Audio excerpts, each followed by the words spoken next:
Então, pessoal, boa noite. Falar um pouco aqui sobre o Azure Functions, né? É, a alternativa serverless da Microsoft. Primeiro eu vou falar um pouco sobre o que é serverless, para que serve, para que você usa, em que contexto da computação em nuvem se caracteriza o Azure Functions. Vou falar um pouco sobre como é que você estrutura uma função no Azure Functions e tenho 2 casos de uso para mostrar. Espero que dê tempo e tudo mais.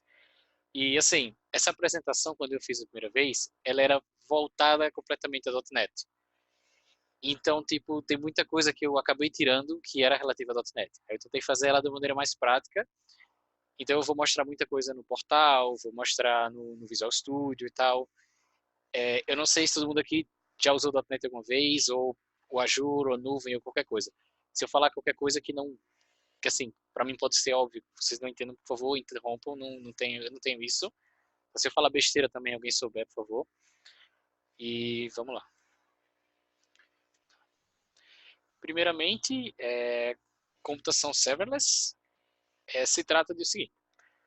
Não é uma aplicação sem servidor, como o nome faz parecer. Aplicação não sem servidor, você podia pensar que era P2P. Na verdade, é o seguinte. Você tem uma computação onde você não precisa indicar onde ela vai ser executada. Você tem uma função, por exemplo, e na hora que você precisar executar, a máquina vai ser provida para você. Ao final da execução, você não precisa mais dessa máquina. É praticamente isso. Na prática, esse tipo de computação é definido como Function as a Service, que é literalmente uma especialização do Platform as Service.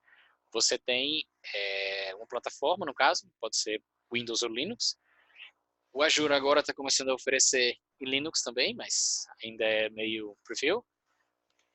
Não confiem. Então, tipo, a ideia é, você manda executar a função, uma instância do Windows, ele sobe uma máquina com Windows, ele executa essa função e ele mata a máquina. Os custos geralmente são baixos porque, pelo menos o Azure faz isso, eu acho que o Amazon também, eles cobram por tempo de execução. Eles não cobram por exemplo, por existência de funções. Eu vou até mostrar um comparativo aqui, que eu criei um outro recurso. Oh, legal, tem que conectar uma fonte. Eu criei um recurso para gerenciar uma API que eu criei, que é uma das coisas que você pode fazer com o Azure Functions. E basta dizer que ele está me cobrando R$11. Eu já executei essas funções várias vezes. R$9 é desse recurso de gerenciar a API, que eu criei domingo. Mas as APIs que eu venho desde, sei lá, semana passada rodando, elas quase não, elas nem aparecem no negócio de custo. E agora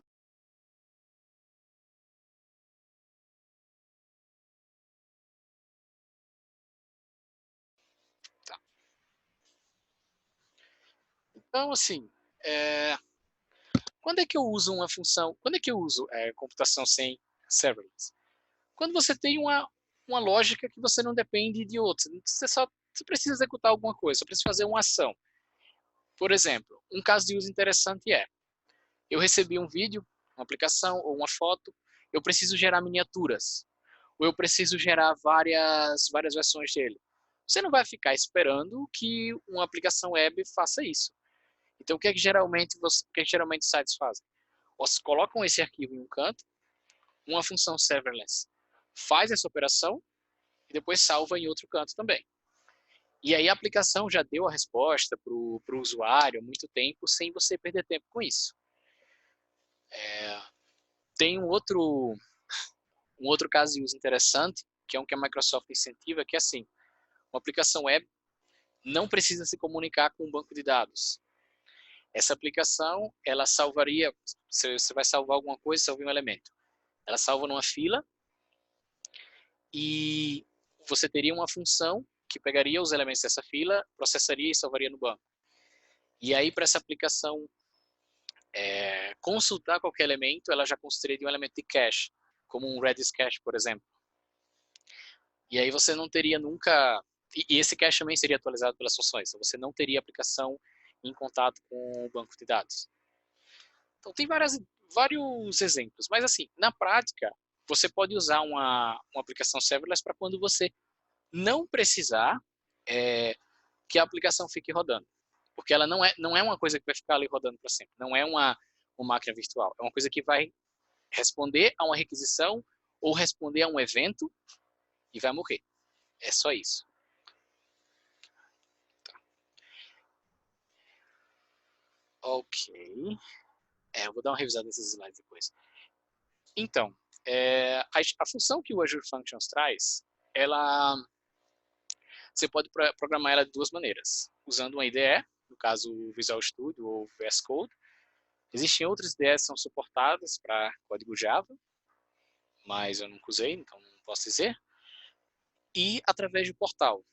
Eu vou mostrar dois casos de uso. Um deles eu vou mostrar a função pelo portal. O outro eu vou mostrar a função pelo Visual, eu vou mostrar a aplicação pelo Visual Studio, né? E assim, aos olhos do Azure, ele é um web app. O web app é uma aplicação web que você programa e ele pode escalonar para você. Você pode fazer um controle de CI/CD, você pode publicar ela independentemente de você ter um fluxo, um pipeline também. E ele lhe dá várias configurações independentes que você pode setar já direto no portal. Um pouco parecido com as credenciais que o Jenkins tem, que você pode postar diretamente no Jenkins e ele acessa. Então, strings de conexão, conexões com outros recursos do Azure, tudo isso pode ficar dentro do próprio portal.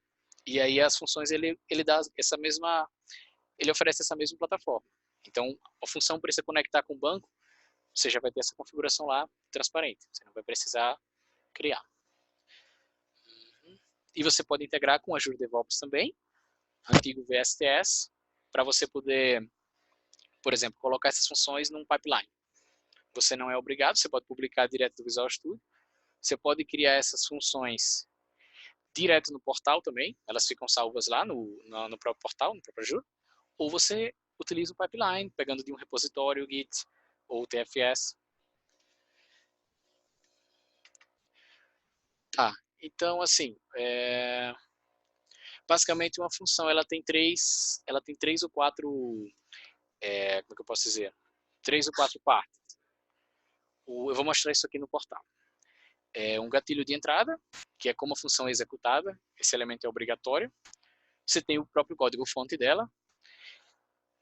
Agora, o Azure suporta .NET, Java, JavaScript, PowerShell, de maneira experimental, e Python.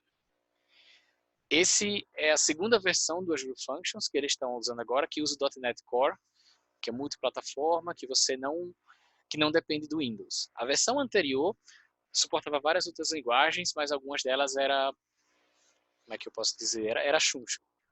Porque, por exemplo, eles usavam um executável do Python puro para rodar. Então eles eliminaram e padronizaram tudo com o .NET Core. E os gatilhos de saída não são obrigatórios, você não precisa ter, ou você pode... Deixa eu explicar isso melhor. Tá. A função ela tem o gatilho de entrada para ser executada, ela tem o código-fonte e o gatilho de saída ele não é obrigatório. Você não precisa fazer nada ao final da função. Você pode, por exemplo, só processar alguma coisa, exibir um log, ou fazer uma outra chamada, mas você pode programar ela para salvar alguma coisa em um canto, para retornar uma função, ou para chamar outra função também. Só que não é obrigatório. E bibliotecas importadas, assim, eu pensei, isso foi mais um resquício ainda da parte do .NET. Você pode incluir quaisquer que sejam os binários que você precise, ou módulos da própria linguagem, ou seja, é um programa completo. A diferença é que você define um arquivo para fazer isso, pronto. Mas é um programa completo. Tudo que você pode fazer com a aplicação C#, por exemplo, você pode fazer aqui. Aparentemente ele também suporta F#, mas você não pode editar pelo portal, parece. Você tem que editar direto no Visual Studio. Tá. E eu acho que eu vou mostrar isso aqui no portal mesmo. Tá?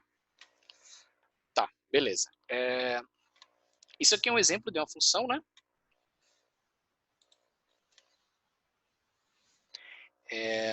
Essa função daqui,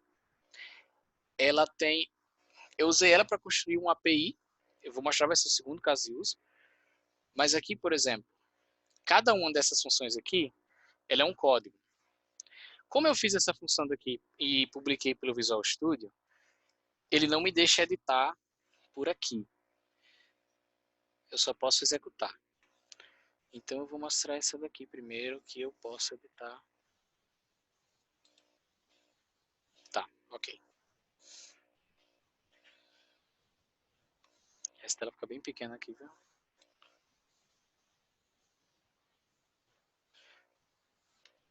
Putz, tinha como... Tá, vou cortar esse logo aqui. Tá, beleza. Sim, o que eu queria mostrar é isso aqui. Os gatilhos de entrada são, por exemplo, isso aqui. Isso aqui é a função.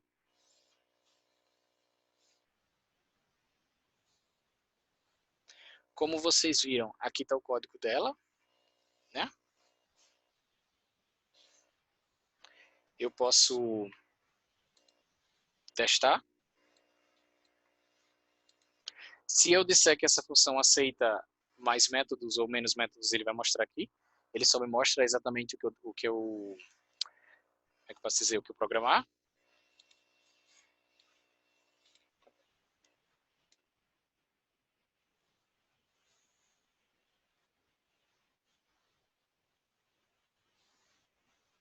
E aqui embaixo ele vai mostrar tanto a saída quanto o status code. Então, essa função daqui, o que ela vai fazer?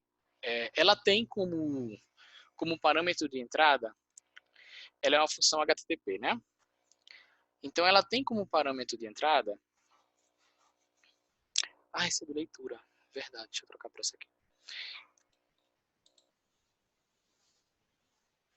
Tá, essa daqui tem como parâmetro de entrada... Putz, eu confundi as duas. Eu tô lendo a mesma. Sim, tô lendo a mesma.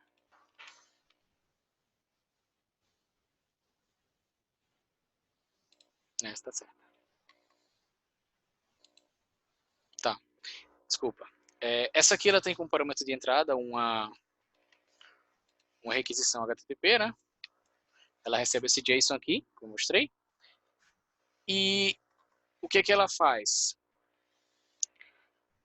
Aqui no caso, todo mundo entende esse código aqui, de entrada? Beleza. Tem esse elemento aqui com texto. Eu não sei muito bem como é que funciona todo esse elemento do JavaScript para o... Como é o nome? Para o Azure. Eu nem sei o que é isso aqui, para falar a verdade. Mas o que eu pude aprender... Ok, aqui é requisição, isso é óbvio. E esse contexto aqui é o que você usa para logar, por exemplo, para receber a entrada. E você usa, por exemplo, para acessar os bindings que ela tem. Nesse caso aqui, essa função, ela está retornando dois bindings diferentes. Esse binding daqui, o body, é literalmente a resposta HTTP dela. Esse binding daqui já é para fila. É para um elemento de fila que eu tenho aqui. Tá. Todo mundo conhece o conceito do elemento de fila? Alguém não conhece? Não, não é. Ok. Não, é porque assim, é um negócio que eu esqueci de comentar. Quando você cria uma função ou qualquer aplicação no Azure, ele exige que você crie um elemento do tipo storage.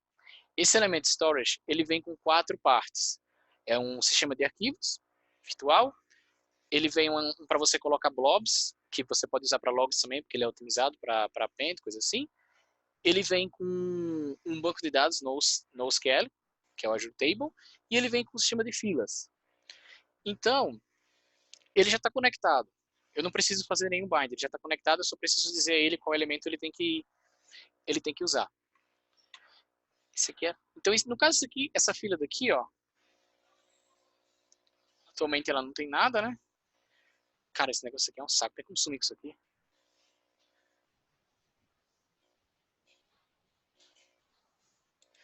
Ah, enfim. Enfim, esse elemento aqui, ele só vai... Deixa eu botar aqui. Yes?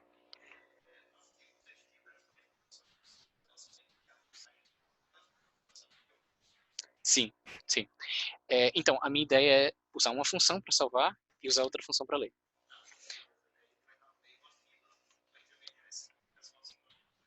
Isso. Então, esse método daqui... Então, o que eu queria mostrar de verdade, aqui eu posso abrir isso aqui, é o seguinte. Essa função daqui, ela não tem nada, né? Ela só tem um elemento de fila que ela recebe ali. Né? Isso aqui é um simples código. Isso aqui você pode copiar em qualquer lugar. Obviamente, ele não vai funcionar. Como é que isso aqui funciona na verdade? Então, aqui tem um gatilho de entrada, onde eu digo a ele qual é o elemento que ele vai fazer o binding, que é aquele o nome daquela variável dali, e aqui o nome da fila, que é essa mesma daqui. Né? Weird message, tá. Então é praticamente isso.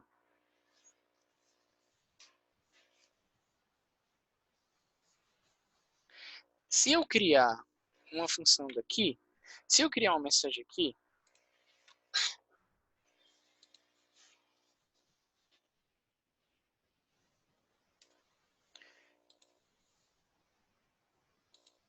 ela aparece aqui, tá?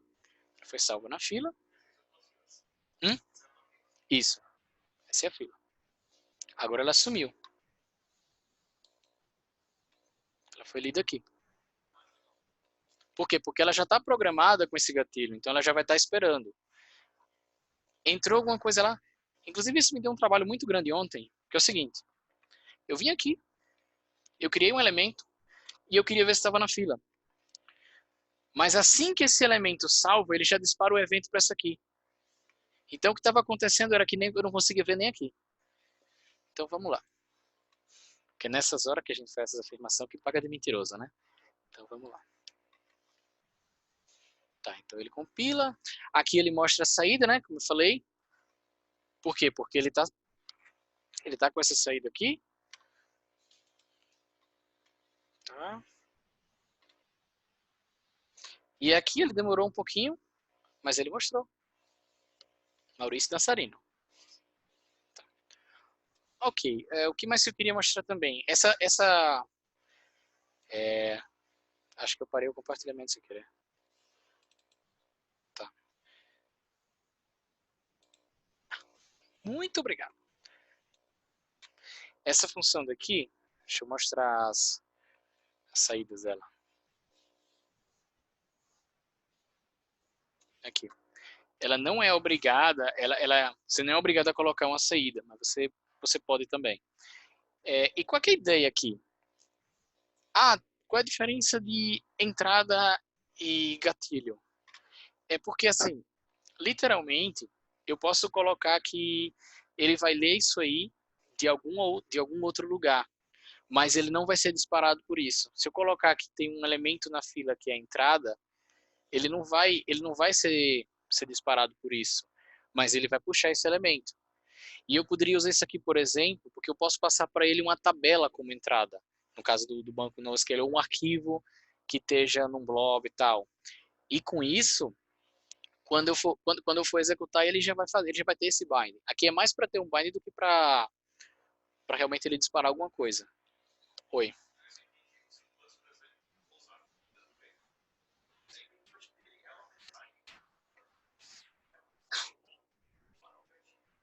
Sim. Na verdade, a entrada você pode colocar qualquer coisa. Só que no caso da entrada, ele é isso mesmo, ele não vai disparar, tá? E assim, fica bem estranho colocar uma mensagem no fila, mas você pode colocar que ele vai ler qualquer outra coisa, tipo, ele vai ler um arquivo, ele vai colocar coisa assim. E assim, aqui é um código JavaScript, beleza? Mas qualquer binding que você faça, ele associa uma variável em qualquer da linguagem que esteja usando. E com essa variável, que você manipula ela, você faz o que você quiser. Como eu mexi muito mais com C Sharp, então não, eu não faço ideia de como fazer coisas mais elaboradas sobre o script aqui, tá? Então, assim, mostrando aqui no portal é isso. Antes de eu ir para o exemplo do Visual Studio, alguém tem alguma pergunta? Alguém quer falar qualquer coisa? Nada? Tá. Beleza. Tá. Um outro exemplo de caso de uso é o seguinte. Como eu falei, essa função daqui, né? Aqui está a configuração dela, por exemplo. Ele não deixa eu modificar, por quê? Porque isso aqui é um projeto que eu fiz aqui no Visual Studio. Tá? Então, o que isso aqui significa? Significa que tem uma... que como ele está integrado com o processo, seja publicação, seja no pipeline, então ele não deixa você editar pelo portal. Isso faz todo sentido. Né? Deixa eu mostrar um pouco como é o nome? O API Management primeiro. Então, esse elemento daqui do Azure permite que você crie uma API, ele lhe dá a possibilidade de você manipular, por exemplo, as entradas, você coloca segurança, ele praticamente você cria uma camada entre a sua API de verdade e o Azure. Você define esquema de segurança, no caso, para facilitar, eu desativei um dos esquemas aqui e tal, e você tem essas opções aqui, ó. Ao clicar nessa aqui, Function App, ele simplesmente leu a função, pegou as rotas que eu tinha definido e ele definiu os endpoints. Então aqui, tá vendo? Isso aqui é o nome das funções que eu tive lá, né? É o nome das funções que eu mostrei. Só que aqui ele definiu diferente. Que foram as rotas que eu coloquei. Então, só mostrando um pouco esse código aqui, né? Esse aqui é uma... Na verdade, a ideia era fazer um programa que pudesse ler múltiplas fontes RSS. Então, eu fiz o seguinte, eu fiz dois endpoints. Um que faz a busca nas fontes que você salvou, seja uma só e seja múltiplas, e outro que é um CRUD, que você salva uma fonte nova, por exemplo. Então, deixa eu mostrar essa função daqui, por exemplo. Eu não preciso de você. Né? Essa aqui é uma função que, na verdade, ela... Sim, essa função daqui, ela literalmente ela lista todas as fontes RSS que você tem.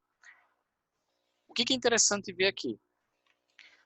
Isso aqui é o equivalente a uma anotação, tá, galera, do Java. Essa parafernália aqui é o que ele chama de atributo, na verdade. É a mesma função, do mesmo jeito que a anotação no Java, tá? Então, eu criei um método para definir a função, eu defino assim, function name, aquele nome que aparece lá. Isso aqui é um binding. Esse binding daqui diz que esse é o nome da tabela que eu tenho que usar. Aqui nesse arquivo de configuração, que demora muito para abrir, trava o Visual Studio, não é esse arquivo.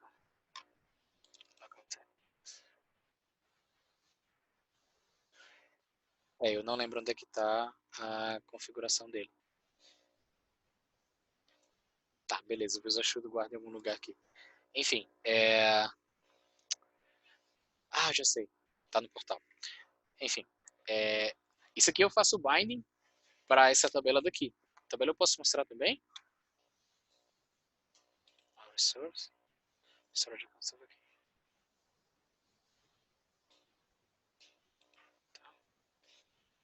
Isso aqui é aquela conta de armazenamento que eu comentei.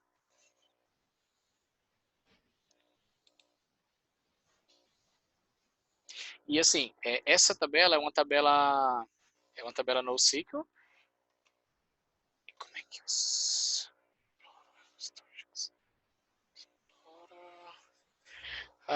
eu não lembro como é que eu exploro, deve ser assim, tá? E o que ela tem, na verdade? Ela tem esses elementos aqui. Primeiramente, o que foi que eu tentei fazer? Eu tentei fazer uma coisa engraçadinha. Vamos colocar os RSS do Atlético, do site do Atlético, do site do Coritiba, do site do Palmeiras, para a gente olhar aqui o notícia, para a gente tirar uma onda. Aparentemente, os RSS do site da Globo Esporte não estão funcionando. Eu sei que essa biblioteca que eu estou usando, .NET, ela não pega todas as versões RSS, ela tem umas falhas, porém eu tentei usar um outro plugin de browser e eu também não consegui. Então, com a ajuda do Johnny, eu consegui esses 2 RSS a mais aqui,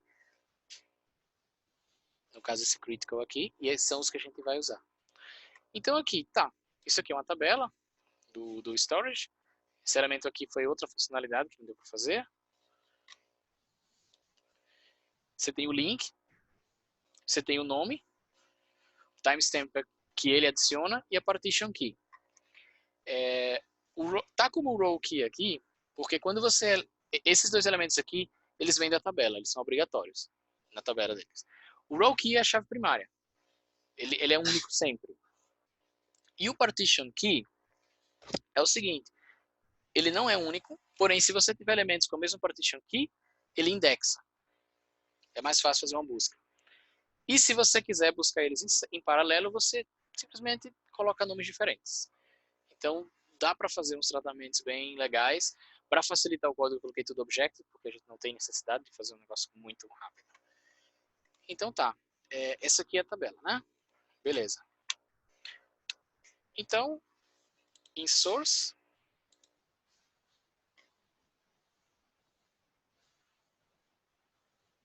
se eu faço uma busca, ele me retorna todos aqueles nomes, né? Tá?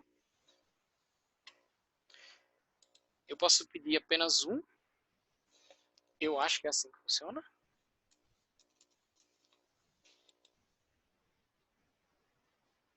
Retornou esse elemento. Tá? Tá péssima essa visualização aqui, não? Não sei se dá para aumentar essa tela. E na hora da busca, que é um outro endpoint, fetch symbol. No caso aqui, o que eu faço? Aqui eu verifico se essa função daqui ela vai buscar apenas uma fonte. Ela vai receber o nome da fonte aqui. Né? Eu consulto a tabela para ver se o elemento existe. Existindo, eu faço a busca por aquele link que tinha lá.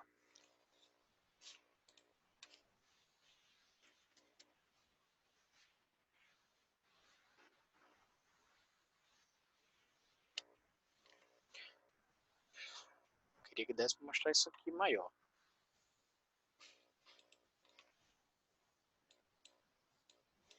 Tá, de um jeito ou de outro deu, não sei como eu fiz. Tá, esses aqui são os resultados que ele puxou de lá. Tá, independente da estrutura, qual que é a... Sim, sim. Eu chamei de source porque seria a fonte RSS. Mas o critical é o row key. Ele traduz para o row key aqui dentro. Esse método aqui do retrieve, ele recebe a partition key, que no caso é hardcoded, que é a mesma, e ele recebe o row key, que nesse caso é o que vem da rota aqui. Então assim, o que eu queria mostrar aqui? Isso aqui é uma API. Por mais inútil que seja, mas dá para ver que você consegue criar muita coisa interessante. Porque você pode criar uma API REST completa e simplesmente colocar ela serverless. Você não precisa de mais nada. O que é isso aqui? Isso aqui ele faz uma busca, ele me retorna um resultado que morreu. Não preciso de estado, não preciso de mais nada. E assim, eu li bastante sobre pessoas que estão adotando uma abordagem de microserviços e alguns microserviços eles fazem assim. Porque você não precisa de nada muito mais elaborado. Você já tem você já pode usar isso aqui como recurso. E outra coisa interessante, outra coisa também é que alguém pode perguntar. Se o Takeo estivesse aqui, obviamente ele perguntaria sobre testes também. Sim, é possível testar. Nesse caso aqui, existe uma suíte de teste dessa SDK, só que nessas funções de aqui, eu não sei o quão fácil seria, porque aqui, ao invés de usar as entradas como trigger, eu manipulei a tabela aqui. acessei a tabela diretamente. Então eu teria que mocar esses elementos aqui. E teste unitário com a Microsoft, assim, pelo menos com a biblioteca do Azure, não é, nem sempre é fácil. Você tem que usar fakes, que é outra coisa que a Microsoft também oferece. Mas assim, é possível você fazer uma suíte de teste normalmente. Enfim, é uma aplicação completa. A única diferença é que você não precisa dizer onde nem como ela vai executar. Ele escalando por si só. Ah, mas ela não pode ficar lenta porque você disse que ele vai subir a instância e tal. Não necessariamente. A Microsoft ela oferece alguns planos, como por exemplo o Premium, que permite que ele tenha instâncias que ele chama de pré-aquecidas, já para facilitar esse processo. Então, eu já vou ter algumas instâncias pré-aquecidas para uma função que seja muito executada. Então, ela vai executar o mais rápido possível. Isso também vou fazer uma vantagem. E uma outra coisa também que você pode fazer você pode usar os mesmos planos de escalonamento do Web App, das aplicações que você faz o deploy. Ele também permite isso. Então, pessoal, eu acho que eu não tenho mais nada para mostrar. Se alguém tem qualquer pergunta, alguma coisa assim. Desculpe se for confuso, coisa assim. Eu falei um monte de coisa ao mesmo tempo, não sei. Tem uma pergunta não, Ivan? Fez um monte assim?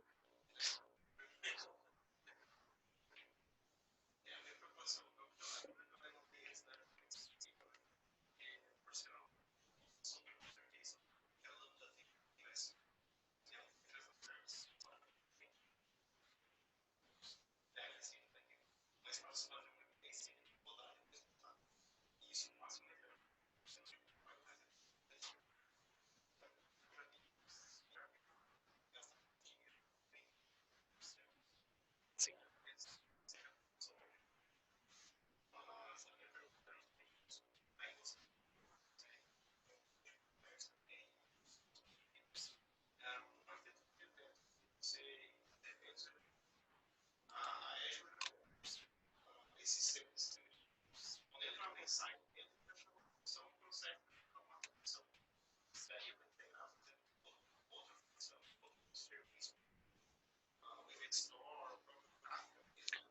Sim. Existe um Event Hub também, dentro do próprio jogo, que você pode integrar. Eu vou criar uma função aqui só para achar para vocês. Depois eu mato tudo aqui, porque é pelo uso, não tem problema. Depois eu peço um reembolso para Object, não tem problema.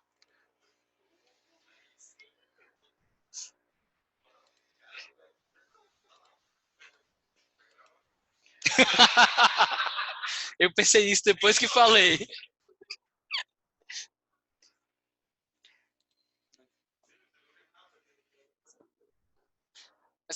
Mas como eu falei, o custo disso aqui, ele não me cobra por estar executando. Eu criei esse plano daqui, porque é uma conta que eu tinha, já era uma conta que estava, como é que eu posso dizer? Era uma conta que já tinha inspirado a parte trial, então eu criei, né? E assim, ele não cobra por criação de recursos. Ele cobra pelo recurso estar no ar. Como eu optei por não usar nenhum tipo de suporte, porque não tem necessidade, né? É muito caro, realmente para a empresa. Então eu estou pagando só porque eu estou usando. Ontem de noite eu olhei, estava R$ 11. Sendo que R$ 9 foi só do API Management. E eu rodei essas funções um monte de vezes, chamando elas por API e tal. E nem aparece no custo lá. Os outros 14 centavos, eu acho, foi do. Como é o nome? Foi do storage. E olha lá.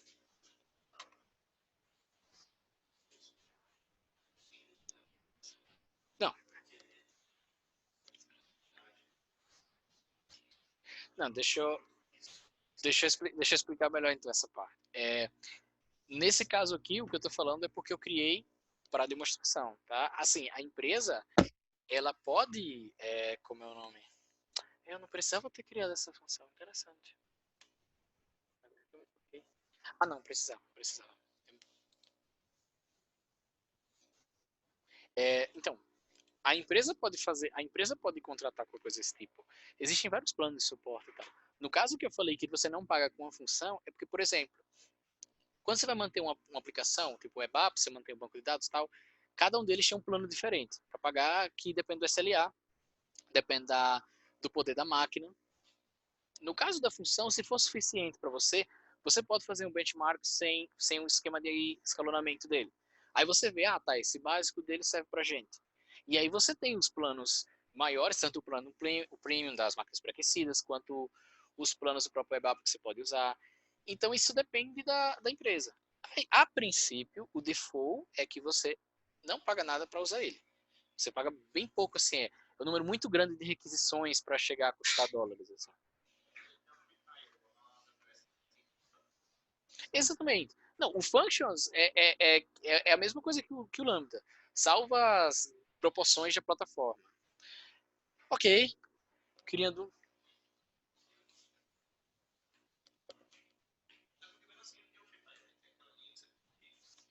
É, sim,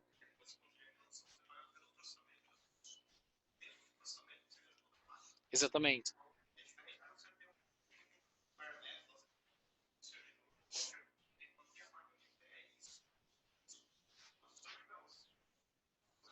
Exatamente.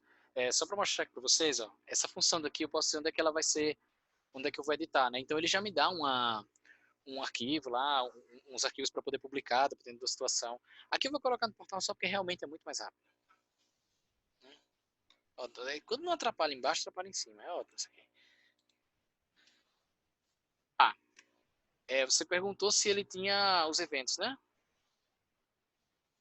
Então aqui, ele tem suporte não só aos elementos do storage, você pode colocar com um timer também, que é aquele...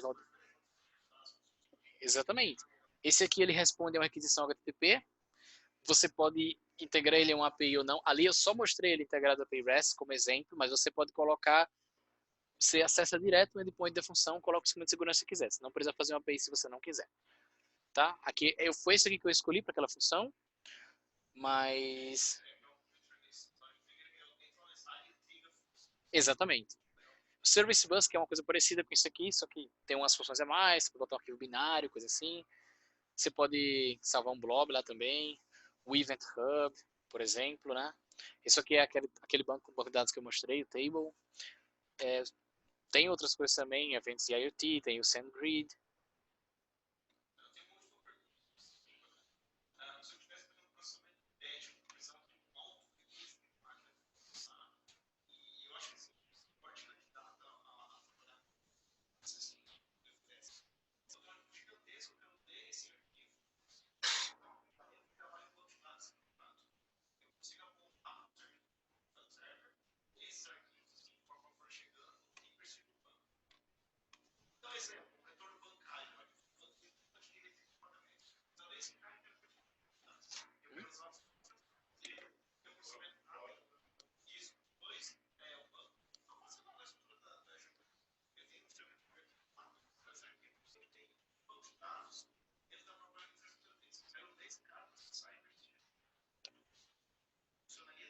Funciona. Consegue.